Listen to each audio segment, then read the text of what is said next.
নবম শ্রেণীর প্রত্যেক ছাত্রছাত্রীকে আমার এই ক্লাসে স্বাগত জানাই। মধ্যশিক্ষা পর্ষদের পক্ষ থেকে তোমাদের করোনাকালের বিভিন্ন সময়ে বিভিন্ন বিষয়ের মডেল অ্যাক্টিভিটি টাস্ক দেওয়া হয়েছে।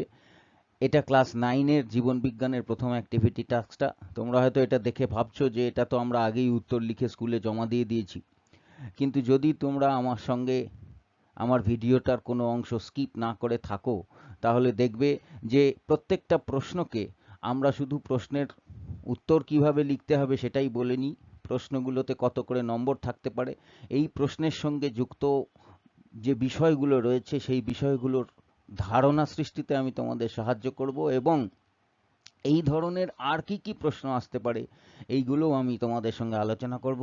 আমি আশা করব তোমরা যদি শেষ পর্যন্ত আমার সঙ্গে থাকো তাহলে তোমাদের উপকার হবে।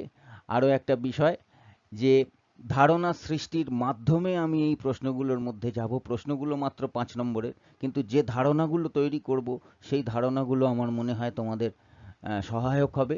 সেই জন্য নামে হয়তো মডেল অ্যাক্টিভিটি টাস্ক, কিন্তু আমি আমার এই ভিডিও ক্লাসের টাইটেলটা দিতে চাই সিন্ধু থেকে বিন্দু।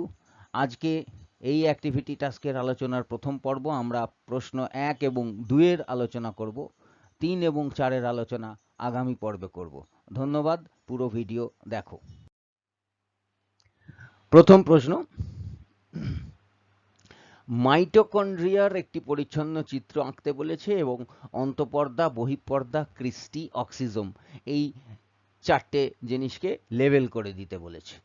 বেশ, তার আগে একটু বলে নিই, মাইটোকন্ড্রিয়া এইটা কিন্তু বহু বচনে ব্যবহৃত হয়। মনে রেখো, মাইটোকন্ড্রিয়ন যখন আমরা বলি তখন সেটা এক বচনে ব্যবহৃত হয়। আর এখানে যে ক্রিস্টি কথাটা লেখা রয়েছে এটা একবচন শব্দ ব্যবহৃত আছে, এর যে বহুবচন শব্দ সেটাকে আমরা বলি ক্রিস্টা। বেশ, এই প্রশ্নের উত্তর করার জন্য তোমাদের দেওয়া থাকে 5 নম্বর। ছবিটা পরিষ্কার করে আঁকবে, তার জন্য 3, আর 4টে জিনিস লেবেল করতে হয়, প্রত্যেকটার জন্য হাফ নম্বর করে, তাহলে 2, মোট 5 নম্বরের একটা প্রশ্ন তোমরা উত্তর করতে চলেছো। উত্তর করার আগে আমরা আমাদের স্বভাব অনুযায়ী একটু সাগরে ডুব দিয়ে দেখে নেব। দেখো, দুটো ছবি তোমাদের সামনে চলে এলো। এই ছবিটাকে তোমরা জানো, এটাকেও তোমরা চেনো, এটা উদ্ভিদ কোষ, এটা প্রাণী কোষ। জীবদেহের গঠনগত এবং কার্যগত একক, উদ্ভিদ দেহের গঠনগত একক হলো এই উদ্ভিদ কোষ, আর প্রাণী দেহের গঠনগত একক হলো প্রাণী কোষ। বেশ, আসা মাত্রই তারা একটু নিজেদের মধ্যে তুলনা করতে শুরু করে দিল। উদ্ভিদ কোষ বলল, দেখো আমার চারিদিকে শক্তপোক্ত একটা কোষ প্রাচীর আছে, তো নেই। প্রাণী কোষ বলবে, আমার কোষ প্রাচীর নেই তো কি হয়েছে, আমার কাছে যে কোষ পর্দা আছে সেটাই আমার সুরক্ষা প্রদানের জন্য যথেষ্ট। শোনা মাত্রই উদ্ভিদ কোষ বলল, আমার যা আছে তোর নেই, আমার কাছে প্লাস্টিড আছে, এটা ট্রেডমার্ক শুধু আমার। প্রাণী কোষ থেমে থাকার পাত্র নয়, সে বলল, তোর যদি প্লাস্টিড ট্রেডমার্ক হয় তাহলে আমার সেন্ট্রোজোম ট্রেডমার্ক। তর্ক থামেনি, আরও চলছে। উদ্ভিদ কোষ বলল, আমার কাছে দেখ কোষ গহ্বর বা ভ্যাকুওলটা কত বড়। প্রাণী কোষ বলবে, ওরে বোকা, অত বড় নিয়ে আমি কি করব, তাই আমি ছোট নিয়েছি, আরো অনেকগুলো নিয়েছি। ছোট এবং অনেকগুলো, বড় এবং একটি। তর্কাতর্কিতে না গিয়ে আমরা বরঞ্চ দেখি, অল্প কয়েকটা পার্থক্য দেখলাম, কিন্তু দেখো বাকি সবগুলো কিন্তু মিলই মিল। উদ্ভিদ কোষের একটি মগজ আছে, নিউক্লিয়াস। প্রাণী কোষেরও মগজ আছে। উদ্ভিদ কোষের চারিদিকে এন্ডোপ্লাজমীয় জালিকা, নিউক্লিয়াসের চারিদিকে এন্ডোপ্লাজমীয় জালিকা দিয়ে ঘেরা। প্রাণী কোষের নিউক্লিয়াসের চারিদিকেও এন্ডোপ্লাজমীয় জালিকা রয়েছে। গলজি বস্তু উদ্ভিদ কোষে আছে, প্রাণী কোষেও আছে। আমাদের যে আলোচ্য প্রশ্ন, এই হচ্ছে আমাদের আলোচ্য অঙ্গাণুটা, যেটা নিয়ে আমরা আলোচনা করব। তোমরা জানো যে এর কাজের ভিত্তিতে আমরা একে উপাধি দিয়েছি কোষের শক্তিঘর। বেশ, তাহলে বাকি আরো অনেক মিলই মিল, প্রচুর মিল, আমরা সেগুলোর মধ্যে যাচ্ছি না, কিন্তু একটা জিনিস তোমাদের আমি পরিষ্কার করে দিলাম, যদি উদ্ভিদ কোষের চিত্র আঁকতে বলে বিভিন্ন অংশ চিহ্নিত করতে বলে, প্রাণী কোষের চিত্র আঁকতে বলে বিভিন্ন অংশ চিহ্নিত করতে বলে, যদি প্রশ্ন আসে উদ্ভিদ কোষ আর প্রাণী কোষের মধ্যে মিল কোথায় কোথায় আছে, যদি প্রশ্ন আসে পার্থক্যই বা কি আছে, তাহলে কিন্তু তোমরা সেই প্রশ্নের উত্তরগুলো করার জন্য প্রস্তুত হয়ে গেলে। এইবারে আমরা মাইটোকন্ড্রিয়াতে আসবো, অর্থাৎ এই যে অঙ্গাণুগুলো উদ্ভিদ কোষের ক্ষেত্রে এখানে, আর প্রাণী কোষের ক্ষেত্রে এখানে দুটো একই রকমের দেখতে। এইটা ছবি আঁকাতে আমরা এবার যাব। আগে এদের সরিয়ে দাও। চলো আমরা ছবিটা আঁকা শুরু করি। মাইটোকন্ড্রিয়া বাইরে থেকে দেখতে অনেকটা ওই যে আমরা বাদাম খাই টাইম পাস, সেই বাদামের মতো বাইরের একটা পর্দা আমরা এঁকে দিলাম। বাইরের থেকে আঁকা শুরু করেছি, বাইরের থেকে ভেতরের দিকে যাব। বাইরের পর্দাটা এরকম বিশেষত্ব খুব একটা কিছু নেই, চ্যাপ্টা বাদামের মতো সহজ সরল। এবার একটা ভেতরের দিকে পর্দা আছে, তো ভেতরের দিকে পর্দাটা দেখানোর জন্য আমি একটা অন্য রং ব্যবহার করি। মনে রেখো, তোমরা যখন পরীক্ষায় ছবি আঁকবে তোমাদের কিন্তু রং ব্যবহারের স্বাধীনতা নেই, তোমরা পেন্সিল দিয়ে আঁকবে পরিষ্কার করে। ভেতরের যে পর্দা, বাইরের পর্দা থেকে একটু গ্যাপ রেখে ভেতরের পর্দাটা শুরু হয়েছে, কিন্তু সে এত সহজ সরল নয়। মাঝে মাঝেই যে ভেতরের দিকে ঢুকে এসে এরকম সরু সরু আঙুলের মতো প্রবর্ধক তৈরি করে ফেলছে। বাইরের দিক থেকে ভেতরে ঢুকে এসে আঙুলের মতো সরু সরু কিছু প্রবর্ধক তৈরি করে ফেলছে। নাম আমি বলছি, এই রকম প্রবর্ধক তারা তৈরি করে ফেলছে। বেশ, তৈরি করে ফেলল। তাহলে বাইরের দিকে একটা পর্দা আঁকলাম সহজ সরল, ভেতরের যে পর্দাটা আঁকলাম সেটা সহজ সরল নয়, ভেতরের দিকে ঢুকে ঢুকে আঙুলের মতো প্রবর্ধক তৈরি করে ফেলছে। এইবারে এই দুটো পর্দা মাঝখানে একটু ফাঁকা জায়গা থাকে, যেটাকে পেরিমাইটোকন্ড্রিয়াল স্থান বলে। আর এই দুটো পর্দা, অন্তঃপর্দা অংশটা, মাঝখানের এই যে জায়গাগুলো, এই জায়গাটাকে ঘিরে রেখেছে থকথকে জেলির মতো একটা অংশ, মাইটোকন্ড্রিয়াল ম্যাট্রিক্স বলে। নানান রকমের উৎসেচক ভরা আছে এর মধ্যে। 4টে থেকে 6টা ডিএনএর টুকরো দেখা যায়, আরএনএর দানাও দেখা যেতে পারে, রাইবোজোম আছে। যাই হোক, সেগুলো আমাদের কাছে গুরুত্বপূর্ণ নয়। এইবারে আঁকার যে শেষ ধাপ, সেখানে যাব। আঁকার শেষ ধাপে আমি যাব। এই যে আঙুলের মতো প্রবর্ধকগুলো তৈরি হয়েছিল, এই প্রবর্ধকগুলোর চারিদিকে কিছু অদ্ভুত দেখতে দানা আছে, যার হ্যান্ডেলটা একটু লম্বাটে আর মাথাটা গোল, অনেকটা দেখতে টেনিস র্যাকেটের মতো। টেনিস র্যাকেটের মতো হ্যান্ডেল আছে, মাথাটা টেনিস ব্যাটের যে র্যাকেটের যে মাথা অংশটা যেখান দিয়ে বলকে আঘাত করা হয়, সেই রকম কিছু দানা দানা পদার্থ এই আঙুলের মতো প্রবর্ধকগুলোর সারা গা জুড়ে থাকে। বাকিগুলো তোমরা একটু আঁকা শেষ করে নিও, এইরকম দানা চারিদিকে দিয়ে দিও। আঁকার কাজ আমাদের শেষ হয়ে গেছে, এবার আমরা লেবেল করব। লেবেল করার নিয়ম তোমরা জানো। ছবি আঁকার পর পরিষ্কার, ও ছবিটা যেন যথেষ্ট বড় হয়, পরিচ্ছন্ন হয়। ছোট করে আঁকবে না, কিপটেমি করবে না, জায়গা বাঁচানোর চেষ্টা করবে না, পরিষ্কার ছবি আঁকবে। বারবার রাবার ব্যবহার করে মুছবে না, যা করবে একবারে আঁকার চেষ্টা করবে। তার জন্য তোমার প্র্যাকটিস দরকার, বাড়িতে বসে প্র্যাকটিসগুলো বারবার করো। লেবেল করার আগে আমরা স্কেল দিয়ে একটা লম্বা রেখা টেনে নেব, লম্বা রেখা টেনে নেব, লেবেল করব। বাইরে থেকে আঁকা শুরু করেছিলাম, এইটা আমাদের প্রথম জিনিস ছিল, প্রথম অংশ বাইরে এঁকেছি, তাই এটা হলো বহি পর্দা। বহি পর্দা। তারপর দ্বিতীয় অংশ আমরা এঁকেছিলাম, এর প্রথমটা অর্থাৎ ক অংশ, অন্তঃপর্দা, যেখানে বলেছিলাম না সহজ সরল নয়, ভেতরে ঢুকে ঢুকে আঙুলের মতো প্রবর্ধক তৈরি করছে। এইটা হলো আমাদের অন্তঃপর্দা। 2 নম্বরটা লাল রং দিয়ে যেটা আঁকা আছে, অন্তঃপর্দা।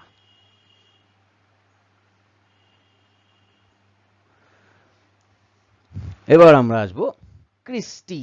আগেই বলেছি, এক বচন বহু বচন মাথায় রেখো। এই যে আঙুলের মতো প্রবর্ধক, এই আঙুলের মতো প্রবর্ধক, এর নাম হলো ক্রিস্টি। আর সবার শেষে অক্সিজোম, টেনিস র্যাকেটের মতো দানা দানা পদার্থগুলোর কথা যেগুলো বলেছি, এইটা হলো অক্সিজোম।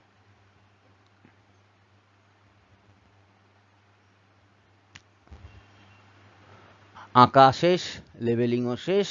একটা জিনিস অবশ্যই মনে রাখতে হবে, গরু ছাগল ভেড়া কিসের ছবি আঁকলে, যে ছবিটা এঁকেছো সেটা মাইটোকন্ড্রিয়ার চিত্র, পরিষ্কার করে নিচে লিখে দেবে মাইটোকন্ড্রিয়ার পরিচ্ছন্ন চিত্র। হলো, প্রথম প্রশ্নের উত্তর শেষ। 5 নম্বর তোমাদের হাতের মুঠোয়। আমাদের পরের প্রশ্ন, 2 নম্বর প্রশ্ন, দুটো বৈশিষ্ট্যের ভিত্তিতে মনেরা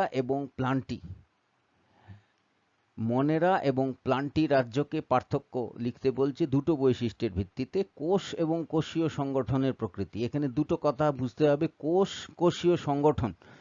আর 2 নম্বর যে বৈশিষ্ট্যের ভিত্তিতে এদের পার্থক্য করতে বলছে সেটা বাস্তুতান্ত্রিক ভূমিকা। এটা হলো প্রশ্নের প্রথম অংশ, তার জন্য তোমাদের 2 নম্বর আছে।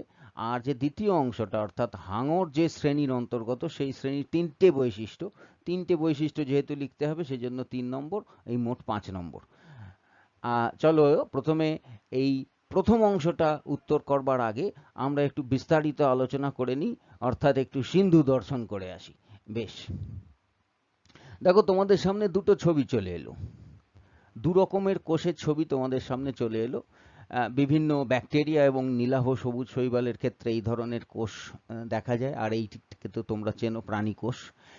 এই দুটো কোষের মধ্যে কিছু মূল পার্থক্য আছে, তোমাদের চোখে পড়ছে হয়তো, তবু আমি একটু বলে দিই। দেখো, এই যে মাঝখানে এই অংশটা রয়েছে, এটাকে নিউক্লিয় বস্তু বলে, ডিএনএ। এই নিউক্লিয় বস্তুর চারিদিকে সুনির্দিষ্ট নিউক্লিয় পর্দা নেই, যেটা কিনা এই প্রাণী কোষের নিউক্লিয়াসের চারিদিকে একটা নিউক্লিয় পর্দা আছে, এদের ক্ষেত্রে সেটা নেই। আর একটা মূল পার্থক্য যেটা, প্রাণী কোষের ক্ষেত্রে বিভিন্ন যে কোষীয় অঙ্গাণুগুলো আছে, mitochondria, plastid, endoplasmic reticulum, Golgi বস্তু, এরাও প্রত্যেকে পর্দা দিয়ে ঘেরা, কিন্তু এই কোষের ভেতরে ওইরকম সুনির্দিষ্ট পর্দাবৃত কোনো কোষীয় অঙ্গাণু নেই। তাহলে বোঝা যাচ্ছে যে এই যে কোষটা, এর সংগঠনটা অনেক সহজ সরল। এই ধরনের কোষকে আমরা বলি আদি নিউক্লিয়াস যুক্ত কোষ বা প্রোক্যারিওটিক কোষ। অর্থাৎ বিবর্তনের ইতিহাসে এদের সৃষ্টি প্রথম দিকে হয়েছিল, তারপর পরিবর্তিত হতে হতে উন্নত হতে হতে এই ধরনের কোষ পৃথিবীতে এসেছে, যাদেরকে আমরা বলি আদর্শ নিউক্লিয়াস যুক্ত কোষ, পরিভাষায় যাকে আমরা বলি ইউক্যারিওটিক কোষ। আর কোষ বললে যে কথা দুটো আসবে, হয় জীব এককোষী হবে আর না হলে বহুকোষী হবে। বেশ, তাহলে প্রথম প্রশ্নের উত্তর করার জন্য যে কনসেপ্টের দরকার ছিল সেটা আমরা করেছি প্রথম বৈশিষ্ট্যের জন্য। এবার দ্বিতীয় বৈশিষ্ট্যটা অর্থাৎ বাস্তুতান্ত্রিক ভূমিকা, এই বৈশিষ্ট্যটার আলোচনা করার জন্য আমাদের যে ধারণার দরকার সেটা একটু পরিষ্কার করে নিই। দেখো, এখানে একটা ছবি এসেছে, এটা আমি একটা উদ্ভিদ দেখিয়েছি, 3টে প্রাণী দেখিয়েছি, একটা খরগোশ, একটা ধরো কাঠবেড়ালি, আর একটা শেয়াল। আর এখানে কিছু দেখিয়েছি ছত্রাক এবং কিছু ব্যাকটেরিয়া। এবার দেখো, সূর্যের আলো ব্যবহার করে সালোক সংশ্লেষ পদ্ধতির মাধ্যমে খাদ্য তৈরি করার ক্ষমতা ভগবান কেবলমাত্র উদ্ভিদ জগৎকেই দিয়ে রেখেছেন, গাছেদের দিয়ে রেখেছেন। সবুজ উদ্ভিদের কাছেই একমাত্র এই ক্ষমতাটা আছে। তারা শুধু নিজেদের জন্যই খাদ্য উৎপাদন করে না, তার উপরে নির্ভর করে থাকা বিভিন্ন প্রাণীদের জন্যও কিন্তু তারা খাদ্য উৎপাদন করে। দেখো, এই দুটো প্রাণী সরাসরি উদ্ভিদকে খাদ্য হিসেবে গ্রহণ করছে, আবার এই প্রাণীগুলো যারা শাকাহারী, অর্থাৎ যাদের হার্বিভোর বলে, তাদের খেয়ে বেঁচে রয়েছে। আর তারপর এরা কি করছে, যখন পৃথিবীর বুকে উদ্ভিদ বা বিভিন্ন প্রাণী মৃত্যু হয়, তাদের যে মৃতদেহ বা দেহাংশগুলো যখন মাটিতে পড়ে, সেই পচা গলা মৃত জৈবিক দেহাংশগুলোকে মাটির সঙ্গে মিশিয়ে দেওয়া, অর্থাৎ মাটির থেকে বিয়োগ করে দেওয়ার কাজটা করে এই জীবগুলো। তাহলে দেখা যাচ্ছে পরিবেশের বাস্তুতন্ত্র অধ্যায়টা, পঞ্চম অধ্যায় তোমরা পরে পড়বে। এই ধরনের জীবেরা 3টে নির্দিষ্ট ভূমিকা পালন করে। উদ্ভিদ সকলের জন্য খাদ্য উৎপাদন করে, তাই তারা উৎপাদক। প্রাণীরা খাদ্যের জন্য অন্যের ওপর নির্ভরশীল, তারা খাদক। এবং এই ধরনের জীবেরা বিয়োজক, এই ভূমিকা পালন করে। তাহলে দুটো ধারণা পরিষ্কার হয়েছে। এবারে আমরা আমাদের এই প্রশ্নের প্রথম অংশের উত্তর লেখার জন্য প্রস্তুত, চলে যাই সেখানে। আমাদের ধারণা তৈরি হয়ে গেছে, এবার আমাদের মূল প্রশ্নটার উত্তর কিভাবে লিখতে হবে সেটা দেখার পালা। তো এই প্রসঙ্গে বলে রাখি, পরীক্ষায় যে কোনো প্রশ্ন আসুক যেখানে পার্থক্য লেখার কথা বলে, সেই পার্থক্যগুলো তোমরা চেষ্টা করবে এই ফরম্যাট অনুযায়ী লিখতে, যেখানে ক্রম সংখ্যা লেখা থাকবে, তুমি কোন কোন বিষয়ের ওপরে যে দুটো জিনিসের পার্থক্য লিখতে বলেছে সেটা লিখতে চাইছো সেটা উল্লেখ করবে। আর তাহলে কি হবে, পরীক্ষকের যেমন তোমার উত্তর দেখতে সুবিধা হবে, তিনিও খুশি খুশি হয়ে তোমাকে পুরো নম্বরগুলো দেবেন। তাহলে সহজে নম্বর পাওয়ার জন্য, সম্পূর্ণ নম্বর, ফুল মার্কস পাওয়ার জন্য তোমাদের এই পদ্ধতি কিন্তু অবলম্বন করতে হবে। তো আমাদের যে দুটো রাজ্যের কথা বলেছিল মনেরা এবং প্লান্টি, আমরা দুটো লিখে নিয়েছি। এইবারে আমরা এই দুটো বিষয়ের উপরে ভিত্তি করে এদের পার্থক্যের উত্তর অংশটা কি হবে সেটা লিখে নিই। মনেরা, এদের কোষ এককোষী, একটা শব্দেই হয়ে যাবে। আর প্লান্টি, এরা তুমি লিখবে বহুকোষী। বেশ। দ্বিতীয় অংশ, কোষীয় সংগঠনের প্রকৃতি।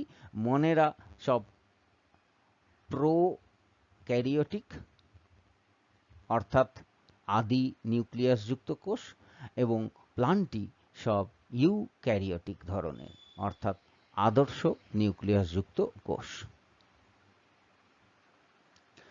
দ্বিতীয় অর্থ, বাস্তুতান্ত্রিক ভূমিকা। মাত্র দুটো শব্দ লিখলেই আমাদের উত্তর শেষ হয়ে যাবে। মনেরা হচ্ছে যে ভূমিকাটা তারা পালন করে বাস্তুতন্ত্রে, সেটা বিয়োজকের ভূমিকা পালন করে, আর উদ্ভিদ উৎপাদকের ভূমিকা পালন করে। তাহলে একটু ছকটা তৈরি করতেই সময় যা লাগবে, আর মূল যে অংশটা উত্তরের, সেটা কিন্তু আমাদের এই 4টে শব্দের মধ্যে হয়ে গেল। তাহলে এক একটা শব্দ তুমি লিখবে, হাফ হাফ নম্বর করে পাবে, 2 নম্বর তোমার পকেটে। এবার আমরা এসে গেছি আমাদের যে এই দ্বিতীয় অংশটা প্রশ্নের, হাঙর যে শ্রেণীর অন্তর্গত, সেই শ্রেণীর 3টে বৈশিষ্ট্য, 3 নম্বরের প্রশ্ন। তো এইটার ধারণা তৈরি করতে এই এই প্রাণী জগৎ সম্বন্ধে যে প্রশ্নগুলো আছে সেগুলো সম্বন্ধে ধারণা তৈরি করতে গেলে একটু সত্যি তোমাদের কষ্ট হয়, অসুবিধা হয়, অনেক কিছু মুখস্থ করতে হয়। যাই হোক, একটু চেষ্টা করে নেওয়া যাক সহজে কিভাবে কি করা যেতে পারে। এখানে দেখো 1 থেকে 11 পর্যন্ত আমি যে নামগুলো লিখেছি তোমরা জানো, সেইগুলো হচ্ছে প্রাণীদের, প্রাণী জগতের, এইগুলো হচ্ছে সব পর্বের নাম। এই 11টা হলো পর্ব। একটা জিনিস মনে রাখতে হবে, এগুলো সব মুখস্থ করতে হবে, মুখস্থ করা ছাড়া কোনো উপায় নেই। কিন্তু মুখস্থ করার সময় যে অর্ডারে নামগুলো লেখা রয়েছে, পরিফেরা, নিডেরিয়া, ঠিনোপোরা, প্ল্যাটিহেলমিনথেস, এই একেবারে শেষ কর্ডাটা পর্যন্ত যে অর্ডারে নামগুলো লেখা রয়েছে, সেই অর্ডারে কিন্তু নামগুলো তোমাদের মুখস্থ করতে হবে। এই 11টা নাম মুখস্থ করার ক্ষেত্রে খুব একটা অসুবিধা হয় না, অসুবিধাটা শুরু হয় এর পরের ধাপে। এই পরের ধাপের পর্দাটা আমি একবারেই উন্মোচন করে দিই। দেখো, এত এত নাম চলে এলো, ঘাবড়িও না, আমি ধীরে ধীরে আসছি, ধীরে ধীরে আমাকে আসতে দাও। এই যে কর্ডাটা যে পর্বটা, এটা একটা বিশেষ পর্দা। এর মধ্যে আমরা মানুষ সহ সমস্ত স্তন্যপায়ী প্রাণী পড়ি। যেহেতু আমরা আছি, সুতরাং এই পর্বটা তো স্পেশাল হতেই হবে। এই পর্বটা এত বড় যে এই পর্বটাকে ভাগ করা হয়েছে 3টে উপপর্বে। কি বললাম? কর্ডাটা পর্বটাকে ভাগ করা হলো 3টে উপপর্বে। 1 নম্বর ইউরোকর্ডাটা, 2 নম্বর সেফালোকর্ডাটা, আর 3 নম্বর ভার্টিব্রেটা। বেশ, কোনো অসুবিধা নেই। এবারে এসো, এই যে ভার্টিব্রেটা পর্বটা, যাকে উপপর্বটা, যাকে আমরা মেরুদণ্ডী প্রাণী বলি, এই উপপর্বটাকে আবার ভাগ করা হচ্ছে, এই উপপর্বটাকে আবার ভাগ করা হচ্ছে দুটো অধিশ্রেণীতে, দুটো অধিশ্রেণী। তার মানে ভার্টিব্রেটা পর্বটাকে আমরা ভাগ করে দিলাম দুটো অধিশ্রেণী, যার 1 নম্বর হলো অ্যাগনাথা। চোয়ালবিহীন যত ভার্টিব্রেটা আছে তাদেরকে এই অধিশ্রেণীর মধ্যে রাখা হয়েছে, আর চোয়াল যুক্ত যত ভার্টিব্রেটা রয়েছে তাদেরকে এই শ্রেণীর মধ্যে রাখা হয়েছে। বেশ, এইবারে পরের ধাপে যাব। দেখো, এই যে ন্যাথোস্টোমাটা অধিশ্রেণী যেটা রয়েছে,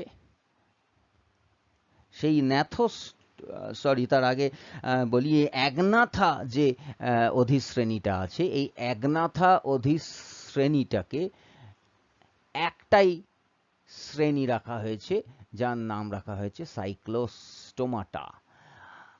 আবার আরেকবার বলি, ভার্টিব্রেটা উপপর্বের দুটি অধিশ্রেণী আছে, অ্যাগনাথা এবং ন্যাথোস্টোমাটা। অ্যাগনাথা অধিশ্রেণীটার অন্তর্গত একটাই শ্রেণী আছে, ঠিক আছে, যার নাম সাইক্লোস্টোমাটা।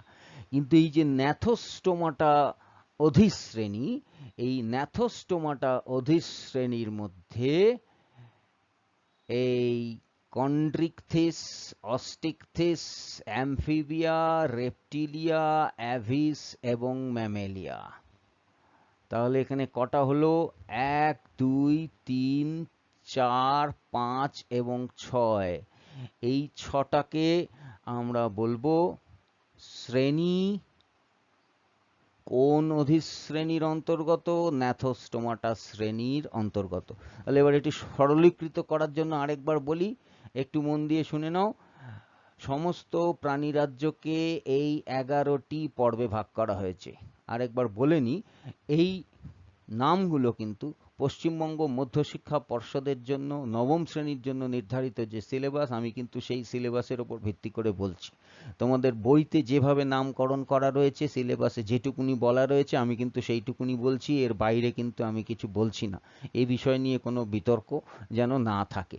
তো 11টা পর্বের মধ্যে যেটা কর্ডাটা পর্ব, সেই কর্ডাটা পর্বটাকে ভাগ করা হয়েছে 3টে উপপর্বে, ইউরোকর্ডাটা, সেফালোকর্ডাটা এবং ভার্টিব্রেটা।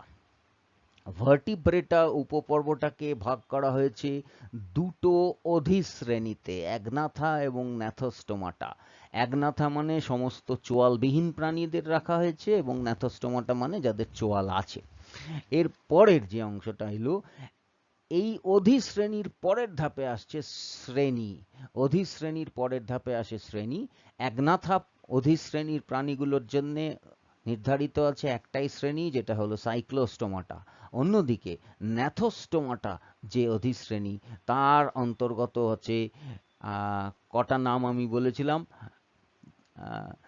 6টা শ্রেণী এই ন্যাথোস্টোমাটার মধ্যে পড়ে। আর তার মধ্যে এই কন্ড্রিকথিস আর অস্টিকথিস, এইগুলোকে আমরা সহজ ভাষায় বলতে পারি এরা সব মাছেদের দল। বাকি তোমার অ্যামফিবিয়া, উভচর, রেপটিলিয়া সরীসৃপ, অ্যাভিস পক্ষী শ্রেণী এবং ম্যামেলিয়া স্তন্যপায়ী। তাহলে আমি যদি সংখ্যাগুলো একটু গোনার চেষ্টা করি, এইখানে দেখো, এখানে মোট 11টা, এখানে 11টা নাম, এখানে 3টে, মানে টোটাল হলো 14।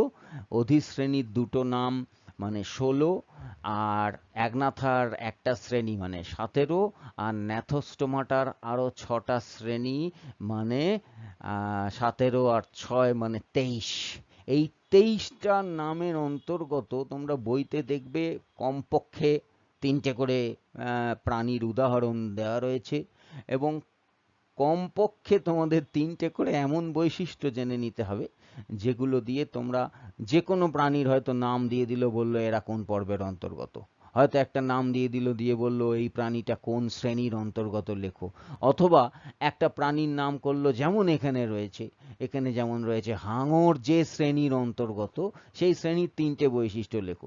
তাহলে তোমরা জানো না যে পরীক্ষায় কোন প্রাণীটার নাম দেবে, কোন পর্বটার নাম দেবে, বা কোন শ্রেণীর নাম দেবে।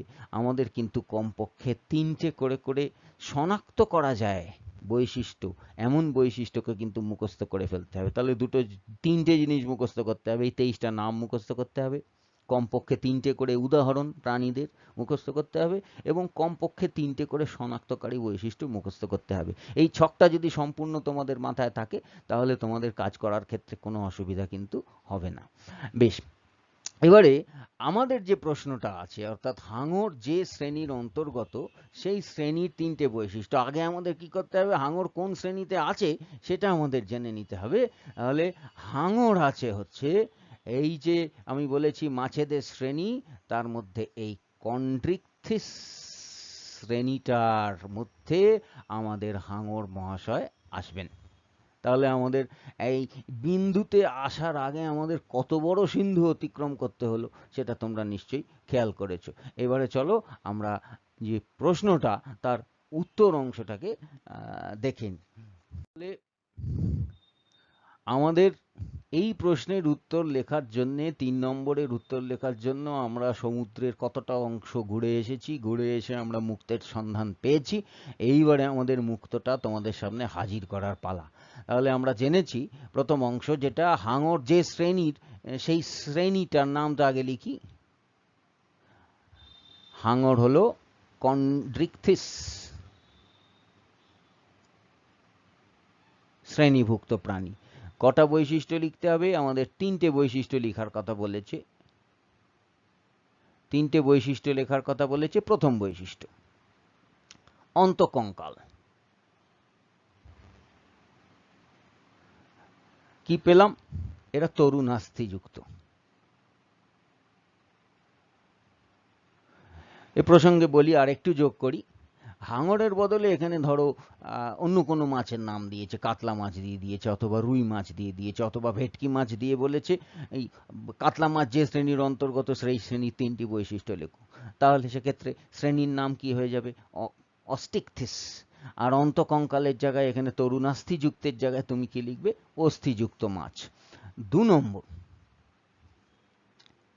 আঁশ।